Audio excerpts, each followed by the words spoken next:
1857 সালে mark Twain এই শহর দেখে বলেছিলেন, বেনারস ইতিহাসের চেয়েও প্রাচীন, প্রচলিত ধর্মের থেকেও প্রাচীন, গৌরব থেকে প্রাচীন এবং এই সকল কিছু একত্রিত করলে তার থেকেও দ্বিগুণ প্রাচীন শহর।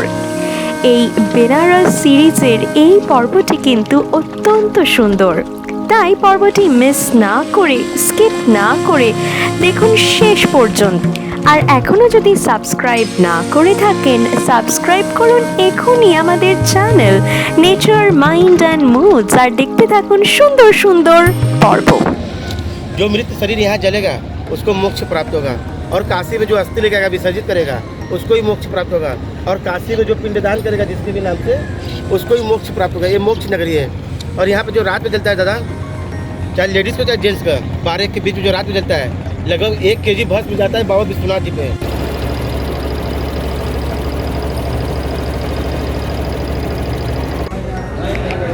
बनारस की गलियों में खो जाना है तो आइए मेरे साथ।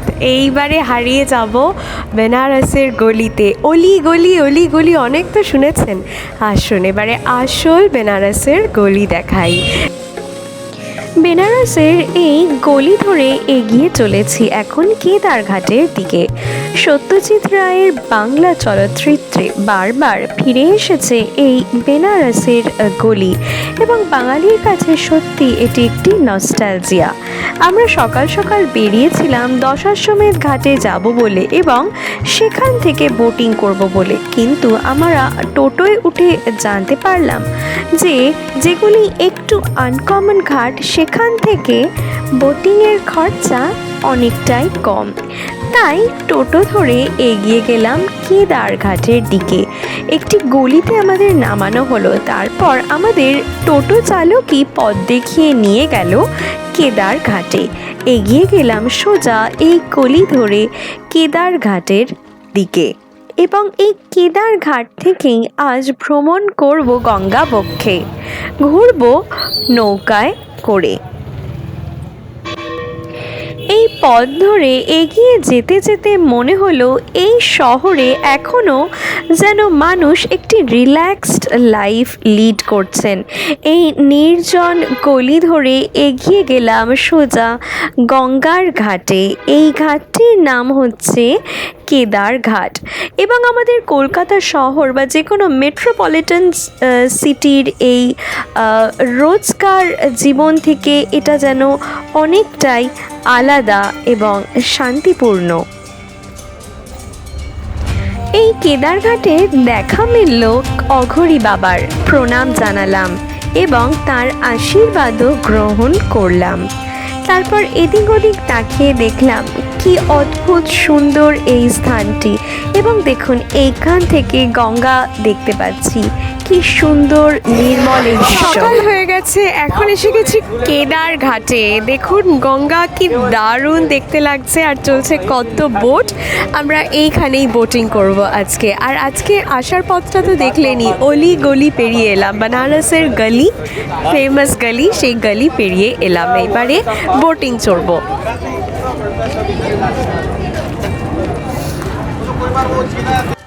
কেদারঘাট নির্মাণ করেছিলেন বিজয়নগরের মহারাজা, এবং এই কেদারঘাটের খুব কাছেই অবস্থিত পার্বতী কুণ্ড।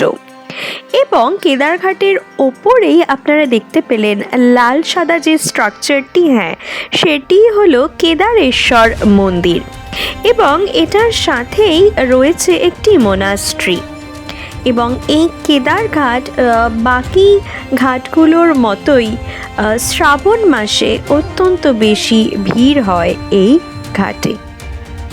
এবারে এগিয়ে যাচ্ছি আমরা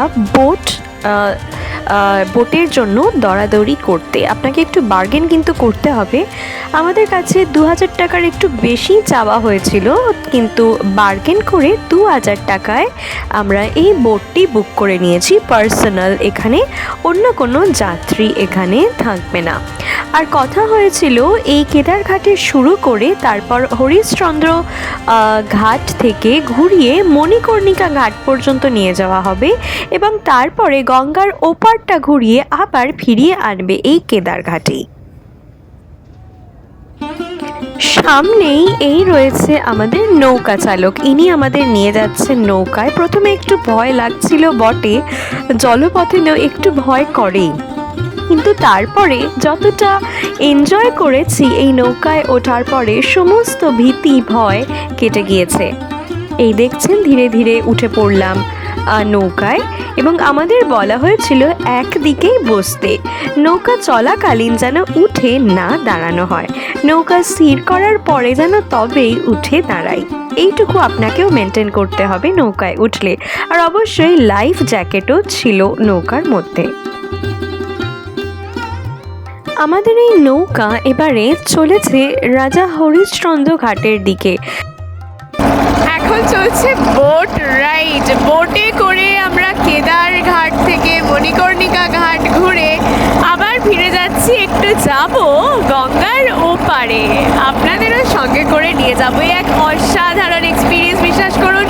বোট রাইড আগেও করেছি অন্য জায়গায়, কিন্তু বেনারসের এই বোট রাইড এক অন্য অনুভূতি, খুবই সুন্দর এক্সপিরিয়েন্স।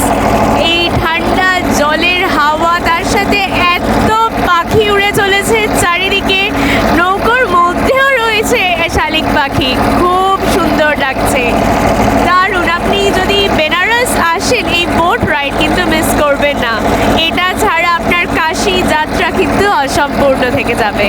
আর আসলে এই নৌকায় আপনাকে উঠতেই হবে। আপনাদের এবারে একটু রাজা হরিশ্চন্দ্রের একটু ইতিহাস বলি। এই হরিশ্চন্দ্র ঘাট যে দেখালাম, আমরা সকলেই জানি যে রাজা হরিশ্চন্দ্র সত্যের পথে চলতেন এবং তিনি তার দেওয়া কথা রাখার জন্য নিজের রাজত্বও হারিয়েছিলেন এবং তিনি শ্মশানে কাজ করতেন একটি ডোম হিসেবে। একদিন একজন ঋষি আসেন, ঋষি বিশ্বামিত্র, এবং তিনি রাজাকে বলেন তাকে রাজসুয়া দক্ষিণা দিতে। এবং রাজা হরিশ্চন্দ্র সব কিছু হারিয়ে শেষে এই সাধুর কথা রাখার জন্য তিনি তার স্ত্রী এবং তার পুত্রকেও দান করে দেন এবং পরবর্তীকালে তিনি এবং তার পুত্র এবং স্ত্রীকে হারিয়েও এইখানে এই শ্মশানে কাজ করতে থাকেন। শেষ জীবনে তার স্ত্রী আসেন তাদের সন্তান, তাদের পুত্রর মৃতদেহ হাতে নিয়ে, এবং এইটাই ছিল রাজা হরিশ্চন্দ্রের শেষ পরীক্ষা এবং তিনি এই পরীক্ষাতেও উত্তীর্ণ হন এবং ঈশ্বর তার উপর সন্তুষ্ট হয়ে তার রাজত্ব, তার স্ত্রী এবং তার মৃত পুত্রকেও জীবিত করে তার কাছে ফিরিয়ে দেন। হরিশ্চন্দ্র ঘাটের পরে দেখতে পাওয়া গেল লালিঘাট। এবার আপনাদের এই লালিঘাটের সম্বন্ধে একটু ছোট্ট করে জানিয়ে দিই ইতিহাস। এই লালিঘাট এই নামটি রাখা হয় এক সাধু বাবা লালি বাবার নাম থেকে। লালি বাবা চম্পারণে ছিলেন এবং তিনি সেইখানে একটি মোনাস্ট্রিও তৈরি করেন। এবার আপনাদের কাশীর অর্থাৎ বারাণসীর আরও কিছু বিশেষ ঘাটের ইতিহাস একটু জানিয়ে দিই। প্রধানত হলো দশাশ্বমেধ ঘাট। বারাণসীর এইটি হয়তো প্রাচীনতম ঘাট। এই দশাশ্বমেধ ঘাট কাশী বিশ্বনাথ মন্দিরের কাছেই অবস্থিত। হিন্দু বিশ্বাস অনুসারে ব্রহ্মা শিবকে স্বাগত জানানোর জন্য এই ঘাটটি তৈরি করেছিলেন এবং এই দশাশ্বমেধ ঘাটে প্রচুর তীর্থযাত্রী ভিড় করেন এবং এই দশাশ্বমেধ ঘাটেই হয় বিশ্ববিখ্যাত গঙ্গারতি। এবং আপনাদের এবারে বলবো মণিকর্ণিকা ঘাটের কিছুটা ইতিহাস। আমাদের আগের পর্বে কিন্তু মণিকর্ণিকা ঘাট সম্বন্ধে অনেকটাই জানিয়েছি। সেই পর্বটি মিস করে গিয়ে থাকলেন ফিরে গিয়ে অবশ্যই দেখে নেবেন। এই মণিকর্ণিকা ঘাটে রয়েছে শ্মশান। এটি শহরের প্রধান হিন্দু শ্মশান। হিন্দু বিশ্বাস অনুযায়ী এই ঘাটে শিব বা তার পত্নী সতীর কানের দুল পতিত হয়েছিল। পুরাণে এই ঘাটটির সঙ্গে তারকেশ্বর মন্দিরের যোগের কথাও বলা হয়েছে। এখানে বিশ্বাস করা হয় যে এই ঘাটে যাকে দাহ করা হয় তার কানে শিব নিজে তারক ব্রহ্ম মন্ত্র প্রদান করেন। এবার আপনাদের জানাবো অসি ঘাটের কিছুটা ইতিহাস। অসি ঘাট বারাণসীর সর্বদক্ষিণে অবস্থিত। বারাণসীর বেশিরভাগ দর্শনার্থীর কাছে এই ঘাটটি বিদেশি শিক্ষার্থী, গবেষক এবং পর্যটকদের বাস করার জায়গা হিসেবে পরিচিত। অসি ঘাটে পর্যটকদের জন্য আকর্ষণীয় ব্যবস্থা রয়েছে। পর্যটকরা এই ঘাট থেকে গঙ্গায় ভ্রমণের জন্য নৌকায় চড়তে পারেন। এছাড়াও এই ঘাটে প্রতিদিন সন্ধ্যায় অনুষ্ঠান হয়। হিন্দু বিশ্বাস অনুযায়ী মহাকবি তুলসীদাস অসি ঘাট থেকেই স্বর্গের উদ্দেশ্যে যাত্রা করেছিলেন। ওই যে দূরে দেখতে পাচ্ছেন নতুন করিডোর বিশ্বনাথ মন্দিরের। হ্যাঁ, গত পর্বে আপনাদের এই ললিত ঘাট থেকেই দেখিয়েছিলাম কি করে ঢুকেছিলাম বিশ্বনাথ মন্দিরে। তার পাশেই দেখা যাচ্ছে মণিকর্ণিকা ঘাট, যেটার ইতিহাসও আপনাদের আগের পর্বে জানিয়েছি। এবারে বলবো তুলসী ঘাটের কথা। তুলসী ঘাট হলো বেনারসের আরেকটি বিখ্যাত ঘাট। আগে তুলসী ঘাটের নাম ছিল লোলার্ঘ ঘাট। 1941 সালে তুলসী ঘাটকে পাকা তৈরি করে দেওয়া হয় এবং সেটি করেন ইন্ডাস্ট্রিয়ালিস্ট বলদেও দাস বিড়লা। তুলসী ঘাট হলো নামকরণ করা হয়েছিল তুলসী দাসের নাম থেকে এবং বলা হয় যে তুলসী দাস এইখানেই লিখেছিলেন রামচরিতমানস। এই বারাণসীর আরেকটি ঘাট হলো পঞ্চকোট ঘাট।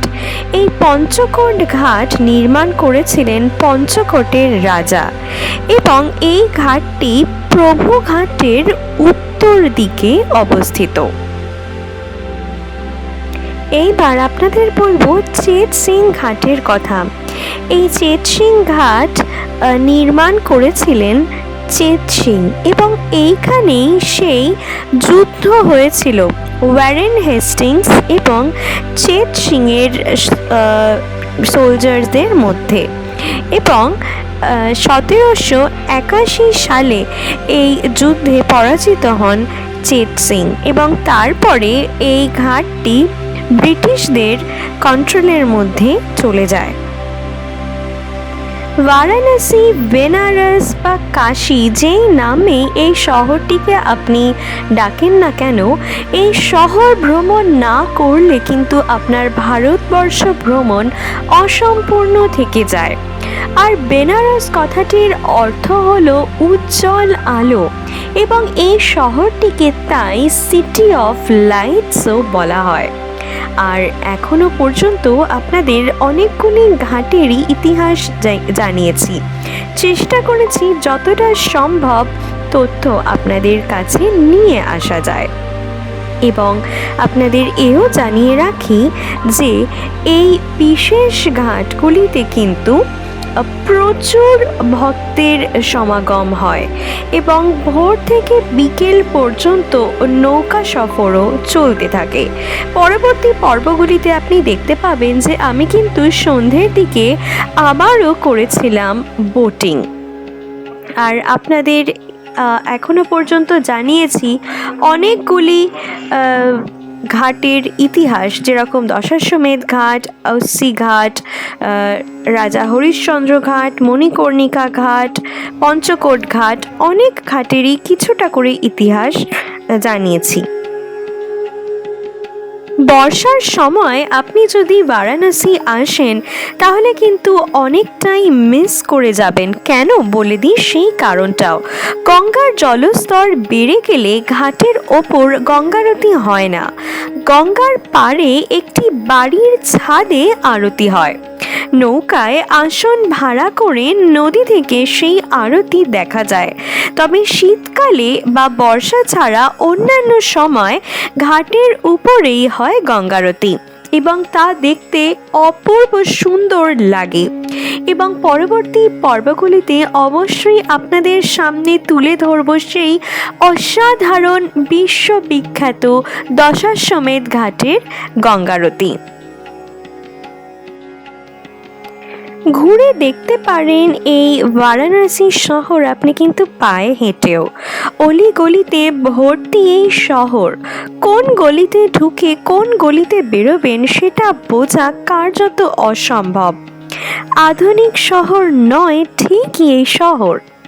প্রাচীন শহরের গন্ধ, পুরনো বাড়ির জৌলুস উপভোগ করার মতো এক অপূর্ব স্থান এই বেনারস। আমরা বোটিংয়ের পর ফিরে এলাম কেদারঘাটে এবং কেদারঘাট থেকে আরও কিছুক্ষণ দাঁড়িয়ে দেখতে থাকলাম এই গঙ্গাবক্ষে এই কত নৌকো। এখন দাঁড়িয়ে আছি কেদারঘাটে। দেখিয়েছিলাম যে কেদারঘাট থেকেই নৌকোয় উঠেছিলাম, আর এই বোট রাইডটা কত সুন্দর হলো দেখতেই পেলেন। অসম্ভব এক সুন্দর অনুভূতি, কি সুন্দর পাখি উঠছিল জলের ওপরে, ঠান্ডা হাওয়া, এক দারুণ এক্সপিরিয়েন্স। আর আপনাদের বলে রাখি যে দশাশ্বমেধ ঘাট থেকে আপনারা বোট রাইড করতেই পারেন, কিন্তু সেখানে একটু এক্সপেন্সিভ, তাই আমরা কেদারঘাট থেকে বোটে উঠেছিলাম। আর আমাদের এখানে ভাড়া লেগেছে 2000 টাকা। অন্য কোনো লোক ছিল না, শুধুই পার্সোনাল ভাড়া করে নিয়ে যাওয়ার জন্য 2000 টাকা পড়েছে এখানে।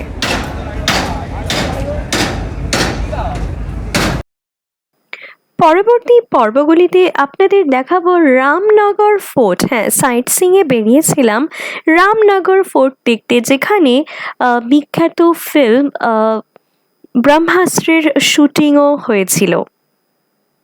আজকের পর্বটি কেমন লাগলো অবশ্যই কমেন্ট সেকশনে জানান।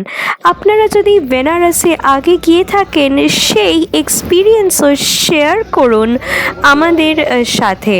সাবস্ক্রাইব না করে থাকলে সাবস্ক্রাইব করুন এখনই এবং চোখ রাখুন আমাদের চ্যানেলে। এনজয় করুন আমাদের সাথে এই বেনারস ভ্রমণ। আপনাদের কিন্তু নিরাশ হতে হবে না, তুলে ধরবো অনেক নতুন ইতিহাস, নতুন ইতিহাস না, পুরনো ইতিহাসই নতুনভাবে আপনাদের সামনে নিয়ে আসবো। চোখ রাখুন আমাদের চ্যানেলে, সঙ্গে থাকুন। যে পথ ধরে এসেছি সেই পথ ধরেই ফিরে যাব। কেদারঘাটে এসেছিলাম অলিগলি পেরিয়েই আবার উঠে পড়ব গাড়িতে, যাব আর একটা নতুন সাইট সিইং করতে।